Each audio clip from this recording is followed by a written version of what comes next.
ಬೆಚ್ಚಿ ಬೀಳಿಸಿದ ಮತ್ತೊಂದು ಮನಕಲುಕುವ ದುರಂತ. ಮುಗ್ಧ ಮಕ್ಕಳ ಜೀವಗಳನ್ನ ಕಿತ್ತುಕೊಂಡ ಕೆಮ್ಮಿನ ಸಿರಪ್. ಮಧ್ಯಪ್ರದೇಶ ಮತ್ತು ರಾಜಸ್ಥಾನದಲ್ಲಿ ಒಂದೇ ಮಾದರಿಯ ಸಿರಪ್ ಸೇವಿಸಿದ ಬಳಿಕ ಪುಟ್ಟ ಮಕ್ಕಳು ಮೃತಪಟ್ಟ ಘಟನೆ ದೇಶವನ್ನೇ ಕಲುಕಿದೆ. ಏನು ಇದೆ ಆ ಸಿರಪ್ನಲ್ಲಿ? ಯಾರು ಹೊಣೆಗಾರರು ಈ ದುರಂತಕ್ಕೆ? ವೈದ್ಯರು, ಪೋಷಕರು ಮತ್ತು ಸರ್ಕಾರ ಎಲ್ಲರೂ ಎಚ್ಚರಗೊಳ್ಳಬೇಕಾದ ಸಮಯವಿದು. ಇದೆಲ್ಲದರ ಬಗ್ಗೆ ಕಂಪ್ಲೀಟ್ ಡೀಟೇಲ್ಸ್ ನೋಡೋಣ ಈ ಸ್ಟೋರಿಲಿ. ಭಾರತದಲ್ಲಿ ಮಕ್ಕಳ ಸರಣಿ ಸಾವಿಗೆ ಕಾರಣವಾದ ಕೆಮ್ಮಿನ ಸಿರಪ್ ದುರಂತ ದೇಶವನ್ನೇ ಕಲುಕಿದೆ. ಮಧ್ಯಪ್ರದೇಶ ಮತ್ತು ರಾಜಸ್ಥಾನದಲ್ಲಿ ಸಂಭವಿಸಿದ ಈ ದುರಂತದ ನಂತರ ಕೇಂದ್ರ ಮತ್ತು ರಾಜ್ಯ ಆರೋಗ್ಯ ಇಲಾಖೆಗಳು ತುರ್ತು ಎಚ್ಚರಿಕೆಯ ಕ್ರಮಗಳನ್ನು ಕೈಗೊಂಡಿದೆ.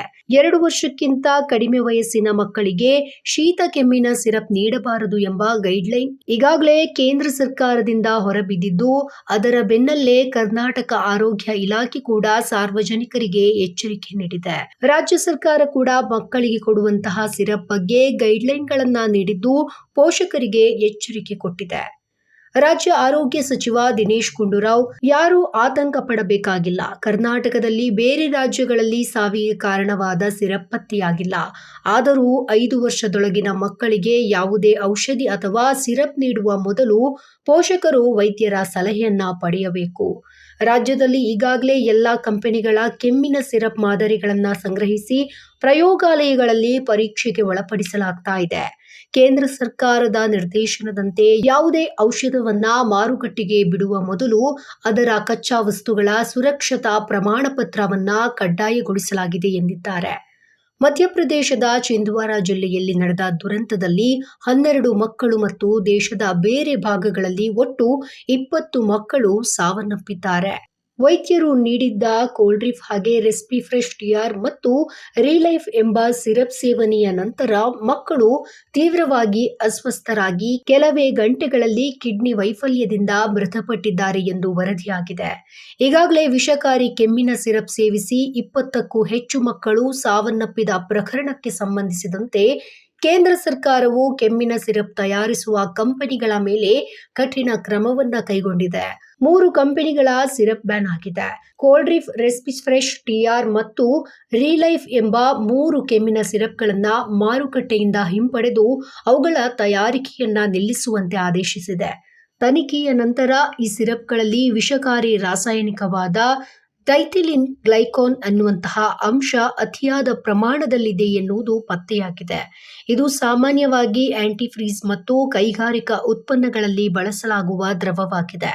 ಅಲ್ಪ ಪ್ರಮಾಣದ ಡಿಇಜಿ ಕೂಡ ಮೂತ್ರಪಿಂಡ ಮತ್ತು ಯಕೃತ್ತಿಗೆ ಮಾರಕವಾದ ಹಾನಿಯನ್ನ ಉಂಟುಮಾಡುತ್ತೆ ಅಂತ ವೈದ್ಯರು ಸ್ಪಷ್ಟಪಡಿಸಿದ್ದಾರೆ.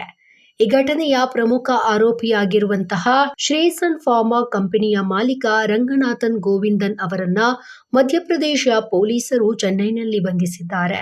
ತನಿಖೆಯಲ್ಲಿ ಈ ಕಂಪನಿ ತಯಾರಿಸಿದಂತಹ ಬ್ಯಾಚ್ಗಳಲ್ಲಿ ಗುಣಮಟ್ಟ ಪರೀಕ್ಷೆಯೂ ನಡೆದಿಲ್ಲವೆಂದು ಪತ್ತೆಯಾಗಿದೆ.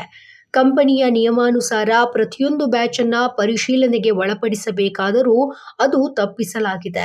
ಅಲ್ಲದೆ ರಫ್ತು ದಾಖಲೆಗಳು, ಗುಣಮಟ್ಟ ಪ್ರಮಾಣ ಪತ್ರಗಳು ಮತ್ತು ಲ್ಯಾಬ್ ವರದಿಗಳಲ್ಲಿ ಹಲವು ವ್ಯತ್ಯಾಸಗಳಿದೆ ಅಂತ ಅಧಿಕಾರಿಗಳು ತಿಳಿಸಿದ್ದಾರೆ.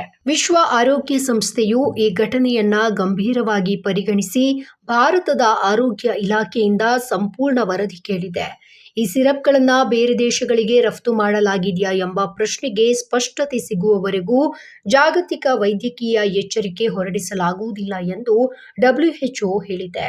ಆದರೆ ಈ ಸಿರಪ್ ಬೇರೆ ದೇಶಗಳಿಗೆ ರಫ್ತು ಆಗಿಲ್ಲ ಅನ್ನೋದು ಪ್ರಾಥಮಿಕ ವರದಿಯಿಂದ ತಿಳಿದು ಬಂದಿದೆ. ಆದರೆ ಅನೌಪಚಾರಿಕ ಮಾರ್ಗಗಳಿಂದ ಈ ಸಿರಪ್ಗಳ ನಕಲಿ ಅಥವಾ ಕಾನೂನುಬಾಹಿರ ಆವೃತ್ತಿಗಳು ಬೇರೆಡೆ ತಲುಪುವ ಸಾಧ್ಯತೆ ಇದೆ ಎಂಬುದರಿಂದ WHO ಜನರಿಗೆ ಎಚ್ಚರಿಕೆ ನೀಡಿದೆ. ಈ ದುರಂತದಲ್ಲಿ ತಪ್ಪು ಯಾರದು ಎಂಬ ಪ್ರಶ್ನೆ ದೊಡ್ಡ ಚರ್ಚೆಗೆ ಕಾರಣವಾಗಿದೆ. ಔಷಧ ತಯಾರಿಕಾ ಕಂಪನಿ ತಯಾರಕ ಶ್ರೇಯಸ್ ಫಾರ್ಮಾ ಕಂಪನಿ ಗುಣಮಟ್ಟ ನಿಯಮ ಪಾಲಿಸದೆ ವಿಷಕಾರಿ ರಾಸಾಯನಿಕವನ್ನ ಬಳಸಿದ್ದು ಪ್ರಮುಖ ತಪ್ಪಿತಸ್ಥ. ಪರವಾನಗಿ ನೀಡಿದ ಅಧಿಕಾರಿಗಳು ಕೂಡ ತಪ್ಪಿತಸ್ಥರೇ.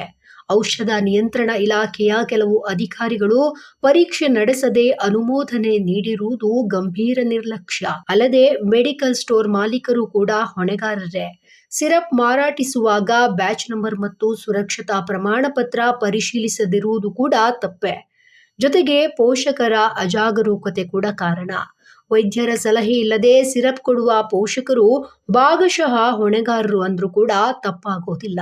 ಭವಿಷ್ಯದಲ್ಲಿ ಇಂತಹ ಘಟನೆಗಳು ನಡೆಯಬಾರದು ಅಂದ್ರೆ ಹಲವು ಮುನ್ನೆಚ್ಚರಿಕೆ ಕ್ರಮಗಳನ್ನ ಸುರಕ್ಷತೆ ಕಾಯ್ದುಕೊಳ್ಳಬೇಕು. ಆರೋಗ್ಯ ಇಲಾಖೆ ಈ ರೀತಿಯ ಘಟನೆಗಳು ಪುನರಾವರ್ತನೆ ಆಗದಂತೆ ಹಲವು ಕ್ರಮಗಳನ್ನ ಕೈಗೊಂಡಿದೆ. ಎಲ್ಲ ಔಷಧ ತಯಾರಿಕಾ ಘಟಕಗಳಲ್ಲಿ ಗುಣಮಟ್ಟ ಪರಿಶೀಲನೆ ಕಡ್ಡಾಯವಾಗಿ ಆಗಬೇಕು ಅನ್ನೋದು ಕಾನೂನು ಇದ್ರೂ ಕೂಡ ಇದು ಕಟ್ಟುನಿಟ್ಟಿನಲ್ಲಿ ನಡೆಯಬೇಕಾಗಿದೆ. ಮಾರುಕಟ್ಟೆಗೆ ಬಿಡುಗಡೆಗೊಳ್ಳುವ ಪ್ರತಿಯೊಂದು ಔಷಧದ ಬ್ಯಾಚ್ಗೆ ಲ್ಯಾಬ್ ಪರೀಕ್ಷೆ ಪ್ರಮಾಣ ಪತ್ರ ಕಡ್ಡಾಯವಾಗಬೇಕು. ವೈದ್ಯಕೀಯ ಅಂಗಡಿಗಳಿಗೆ ನಕಲಿ ಅಥವಾ ಅನುಮಾನಾಸ್ಪದ ಸಿರಪ್ ಮಾರಾಟ ಮಾಡಿದ್ರೆ ಲೈಸೆನ್ಸ್ ರದ್ದು ಮಾಡುವ ಕ್ರಮವಾಗಬೇಕು. ಪೋಷಕರು ವೈದ್ಯರ ಸಲಹೆ ಇಲ್ಲದೆ ಮಕ್ಕಳಿಗೆ ಸಿರಪ್ ನೀಡಬಾರದು. ಯಾವುದೇ ಅಡ್ಡ ಪರಿಣಾಮ ಬಂದರೆ ತಕ್ಷಣ 104 ಹೆಲ್ಪ್ಲೈನ್ಗೆ ಮಾಹಿತಿಯನ್ನ ನೀಡಬೇಕು.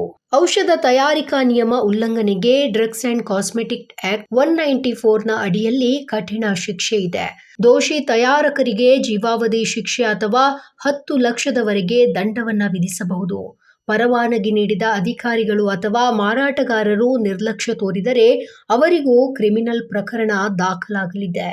ಒಟ್ಟಾರೆ ಮಕ್ಕಳ ಸಾವಿಗೆ ಕಾರಣವಾದ ಈ ದುರಂತ ಕೇವಲ ಔಷಧ ಕಂಪನಿಯ ತಪ್ಪಲ್ಲ, ಇದು ಸಂಪೂರ್ಣ ವ್ಯವಸ್ಥೆಯ ವೈಫಲ್ಯ. ಲಾಭದ ಹಂಬಲದಲ್ಲಿ ತಯಾರಕರು ಮಾನವೀಯತೆಯನ್ನ ಕಳೆದುಕೊಂಡಿದ್ದಾರೆ. ನಿಯಂತ್ರಕ ಸಂಸ್ಥೆಗಳು ಸೂಕ್ಷ್ಮತೆಯನ್ನ ಕಳೆದುಕೊಂಡಿದೆ.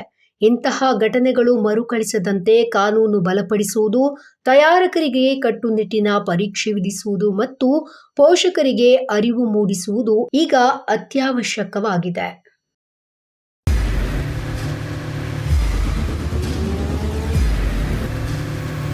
ಪ್ರಜಾಮಾರ್ಗ ನ್ಯೂಸ್, ಇದು ಜನಸಾಮಾನ್ಯರ ಧ್ವನಿ. ನಮಸ್ಕಾರ.